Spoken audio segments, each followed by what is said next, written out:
яг засгийн газар ажилласан гээл байгаа маш нягт нямба баримт бичиг болсон гээл байгаа ашигтай байгаа л гэдэг. Тэгсэрнэ одоо жишээл сая намын чимэг гишүүний хүндэж тавиад байгаа тамхины татврын асуудал гэхэд л ингээл бас л бусад бодлогоудтайгаа уялдаагүй ийм асуудал ороод ирсэн явж л байгаа.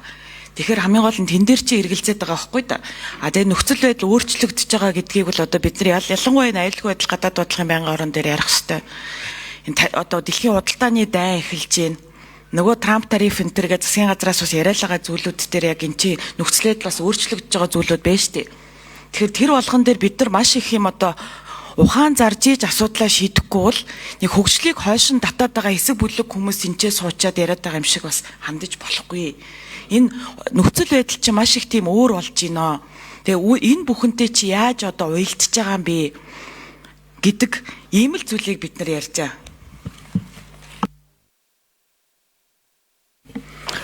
За, Жаргалан гишүүний асуултанд 2 сайд нэмж хариулт өгье. Гамтмөр сайд, Жэнх 2 сайд. Ер нь дэлхийн ертөнц тогтворгүй болж байгаа. Дэлхийн худалдааны дайн бол дараа дараагийнхаа дайны эхлэлийг тавьж байгаа. Тэгээ энэ худалдааны дайн тогтворгүй үед бол монголчууд бид нар тогтвортой байх хэрэгтэй. Дэлхийн ертөнц ойлгомжгүй болж байгаа. Харин эсвэргээрээ монголчууд бид нар ойлгомжтой байх хэрэгтэй. Бидний ойлгомжтой байдал юу вэ гэвэл дотоодын үйлдвэрлэлийг босгож ирнэ. Үйлдвэрлэсэн бараагаа гадагшаага экспортлно. Гадны хөрөнгө оруулалтыг татдаг тэр орчин бүрдүүлнэ. Орж ирсэн хөрөнгө оруулалтыг нь хамгаална, дэмжинэ. Бид хоёр хөрштэйгөө нэгт хамтын ажиллагаатай байна. Сайн хөршийн харилцааг баримтлана. 3 дахь хөрштэй бид нар аль болохоор эдийн засгийн харилцаагаа нэмэгдүүлнэ. Бид айгүй энгийн ойлгомжтойгоор лалхна. Тэр хүрээндээ бидний хийж чаддаг.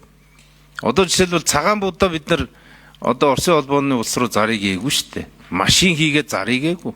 Трактор зарыг гээгүй. Гамтмөр сайд нэмээд за Инх 2 сайд. Жэнх 2 сайд.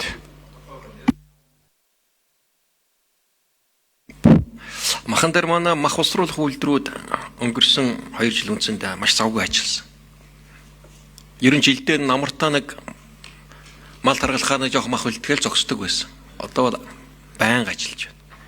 Энийг л урамшуулах хэрэгтэй. Одоо энэ дээр бид мал бэлтгэл дээр нь тэжээлийн үйлдвэрүүдийг дэмжиж байна. Тэжээл тариалтыг дэмжиж байна. Ингээд бид нар өвлийн сэрүүн мал жингээ алд турдаг үед эсрэгээр нь малаа тэжээдэг, малаа таргалуулдаг. Ингээд экспортон гаргадаг маягаар энэ аж ахуйгаа жоохон өөрчлөөд явхад бол экспортын болцоо өндөр байгаа. Сая нэг 80 мянган тонн бид нар мах гаргалаа. Энэ нэг ястаа махан чилжүүлэхөө нэг 100-аас 120 мянган тонн болж байгаа. Энэ 27-ооч бог чилжүүлэхэд нэг нь одоо 20 кг гулуузаар ботход нэг 5 сая толгой богийг бид нар экспортлсон байгаа. Энийг бид нар 10 хүртэл экспортлох бодиттой дотоодын нөөц боломж байна.